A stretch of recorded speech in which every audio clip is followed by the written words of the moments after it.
जय श्री कृष्ण। नमस्कार। जनता पॉलिटिक्स में आप सबका स्वागत है। आज फिर हम एक अहम मुद्दे पर चर्चा करेंगे और वो है श्री कृष्ण जन्मभूमि और ईदगाह मस्जिद विवाद। मामला कोर्ट में फिलहाल लंबित है, लेकिन सच क्या है यह जानना हम सभी सनातनियों का अधिकार है। तो चलिए जानते हैं श्री कृष्ण भूमि का सच। अच्छा, आपने कभी ध्यान से श्री कृष्ण मंदिर को या उसकी किसी फोटो को देखा है? अगर आपने ध्यान दिया होगा तो मंदिर से बिल्कुल सटा हुआ मस्जिद आपको दिखाई देगा। और कभी भी कहीं आप जब ऐसी कोई प्रतिकृति देखते हैं तो आपके मन में सवाल उठना लाजमी है। उसी सवाल का सच आज हम सब जानेंगे। तो आज जिस जगह पे श्री कृष्ण मंदिर है वह आज से 5000 साल पहले मल्लपुरा क्षेत्र के कटरा केशव देव में मथुरा के राजा कंस का कारागार हुआ करता था। इसी कारागार में भगवान श्री कृष्ण का जन्म हुआ था। विख्यात इतिहासकार डॉक्टर वसुदेव शरण अग्रवाल व कृष्ण दत्त वाजपेयी ने कटरा केशव देव स्थल को ही अनेक साक्ष्यों व अध्ययनों के आधार पर कृष्ण जन्मभूमि माना है। कई प्रख्यात इतिहासकारों ने इसे बताया है कि यह कृष्ण जन्मभूमि ही थी। यहाँ मिले शिलालेखों पर ब्राह्मी लिपि में लिखा हुआ है। यह गिनती करना तो मुश्किल है कि इस मथुरा स्थित इस मंदिर को कितनी बार तोड़ा गया और हर बार किसी न किसी राजा द्वारा इसे पुनः बनवाया गया।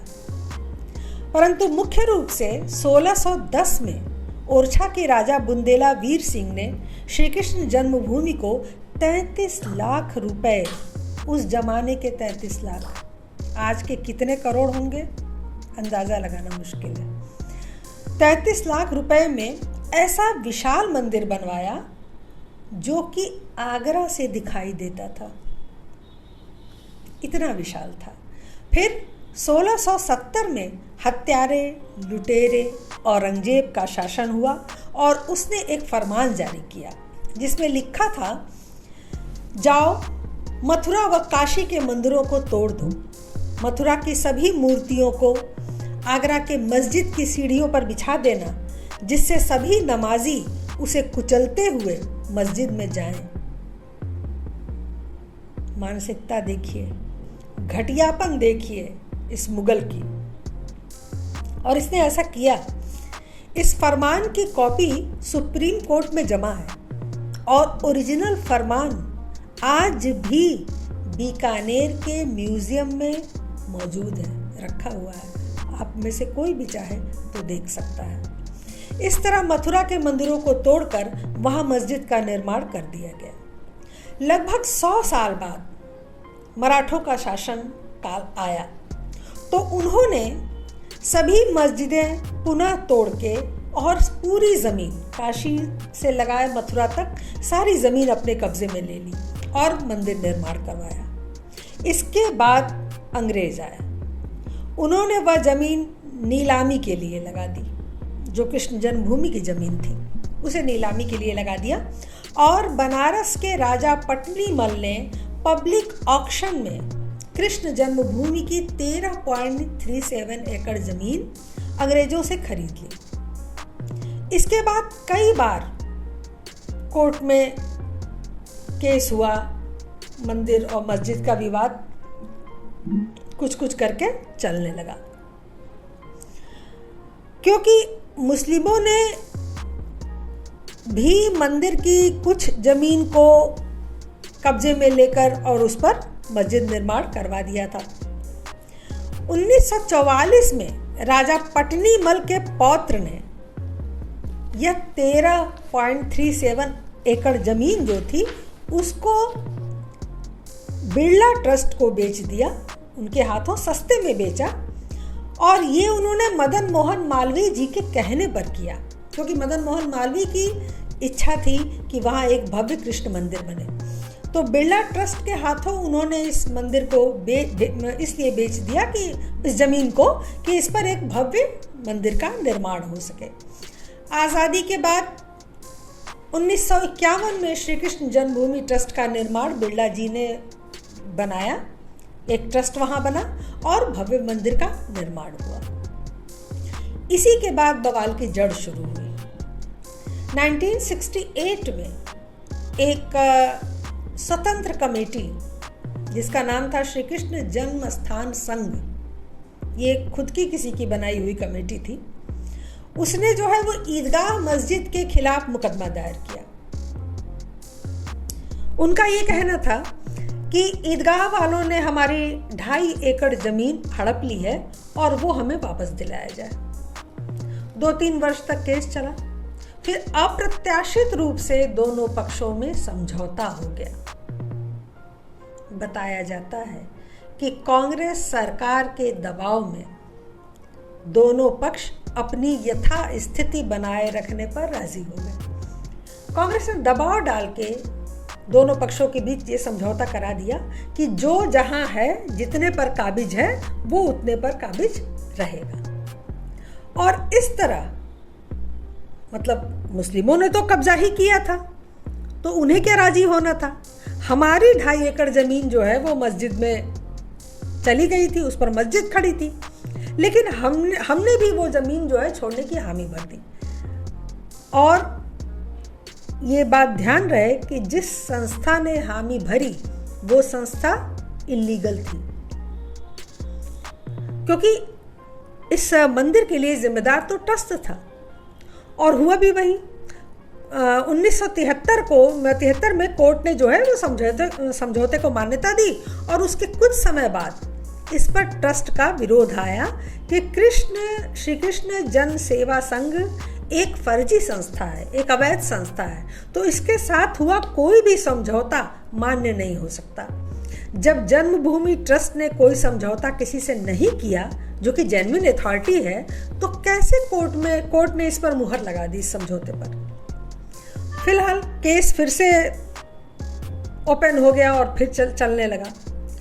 अब मामला यह है कि कंस का कारागार मस्जिद के ठीक नीचे है। ऐसा बताया जाता है कि जिस क्षेत्र में वो मस्जिद निर्मित की गई, उसी क्षेत्र में ठीक नीचे कंस का कारागार था, क्योंकि उस समय मंदिर को तोड़कर ही मस्जिद बनाया गया था। इस पर रघुनाथ सरकार की किताब हिस्ट्री ऑफ औरंगजेब पर बहुत विस्तार में जानकारी मौजूद है। आप में से कोई चाहे तो उसको पढ़ सकता है। मंदिर की 13.37 एकड़ जमीन में से मात्र 10.9 एकड़ जमीन मंदिर के पास बची रही, बाकी पर मस्जिद बना हुआ है, यानी लगभग 2.5 से 3 एकड़ पर। आप चित्र देखकर समझ सकते हैं कि जहां भी हमारे भव्य मंदिर होंगे वहां सटे एक बड़ा मस्जिद जरूर खड़ा होगा। यह विधि का विधान नहीं है, यह लुटेरे, आक्रांताओं, मुगलों का विधान है। वैसे भी कहीं अगर लाल रंग में ईंटों वाली इमारत दिखे तो समझ जाइए कि वह सनातन धर्म की थाती है जिस पर मुगलों ने कब्जा किया है और अपनी मुहर लगा दी है। क्योंकि लाल रंग की इमारतें वो हमारे ही धर्म में शुभ प्रतीक थी, उन्हें शुभ माना जाता था और लाल पत्थरों से निर्माण होता था, जैसे लाल किला और कुतुब मीनार वगैरह वगैरह। और ऐसी सभी इमारतें जो लाल पत्थरों से निर्मित हैं वो हमें वापस चाहिए। बस आज भारत में 3.5 से 4 लाख मस्जिद हैं, लेकिन उन्हें तो नमाज भी हमारे ही मंदिरों के अंदर पढ़ना है। आपको मथुरा का केस याद है, जब नंद बाबा मंदिर की घटना हुई थी? 2 मुस्लिम युवकों ने बिना किसी से पूछे मंदिर परिसर में जाकर नमाज अदा की थी। बहुत बवाल उठा था, काफ़ी हंगामा हुआ था।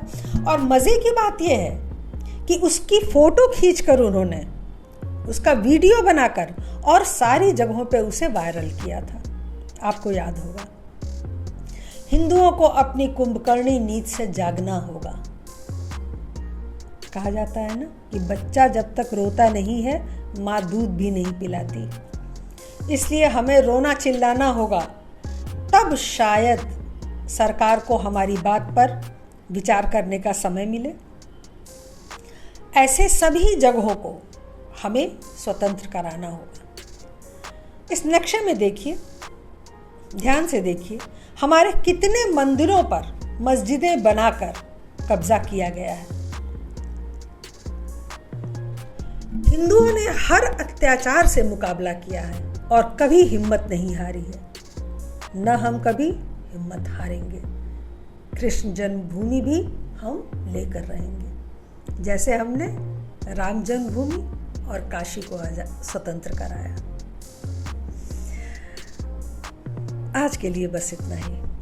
अब कुछ दर्शकों के विचार आए हैं, तो उनमें से कुछ को पढ़ते हैं। मेरठ से विजयंत कांत साहू लिखते हैं कि सारे सत्य का प्रमाण हमारे पास है, फिर भी हमें 75 साल से इंसाफ नहीं मिला, आगे क्या उम्मीद करें। साहू जी, उम्मीद पर ही दुनिया कायम है। हमें उम्मीद है और हमारी सरकार हमने इसीलिए तो चुनी है। हमारी सरकार इस बात पर अडिग है कि वो हमें हमारे सारे पुराने मंदिर और हमारे संस्थान हमें वापस दिलाएगी। अगला उज्जैन से ममता पांडे कहती हैं कि अब शायद हिंदू धर्म के उत्थान का समय शुरू हो चुका है। राम मंदिर काशी के बाद अब मथुरा भी हमें वापस मिल जाए, यही प्रार्थना है। ममता जी, आपकी प्रार्थना ज़रूर स्वीकार होगी और मथुरा हमें मिलेगी। 1 जुलाई की तारीख है सुप्रीम कोर्ट की सुनवाई की, और निश्चित तौर पे विजय हमारी ही होगी। सहारनपुर से भोला यादव लिखते हैं कि हमें कार सेवा के लिए तैयार रहना चाहिए, जाने कब श्री कृष्ण का आदेश आ जाए। बिल्कुल भोला जी, हम आपसे सहमत हैं। जब भी कृष्ण का आदेश आएगा, हम सब उनके भक्त कार सेवा के लिए तैयार हैं और जाएंगे। धन्यवाद, नमस्कार, जय श्री कृष्ण। लेकिन इस बात के साथ कि आप चैनल को सब्सक्राइब ज़रूर करें, लाइक करें और अपने सभी प्लेटफॉर्म पर शेयर करें। आपका सहयोग ही हमारा मनोबल बढ़ाता है। अपने कमेंट्स हमें ज़रूर लिखें, और यदि आप अपने विचार हमें भेजना चाहते हैं तो आप अपने विचारों को किसी भी मुद्दे पर, जिस पर भी आप विचार भेजना चाहते हैं, आप हमें व्हाट्सएप के ज़रिए, मैसेज के ज़रिए, ट्विटर के ज़रिए आप हमें भेज सकते हैं और हम वो आपके विचार यहाँ ज़रूर प्रेषित करेंगे। धन्यवाद, नमस्कार, जय श्री कृष्ण।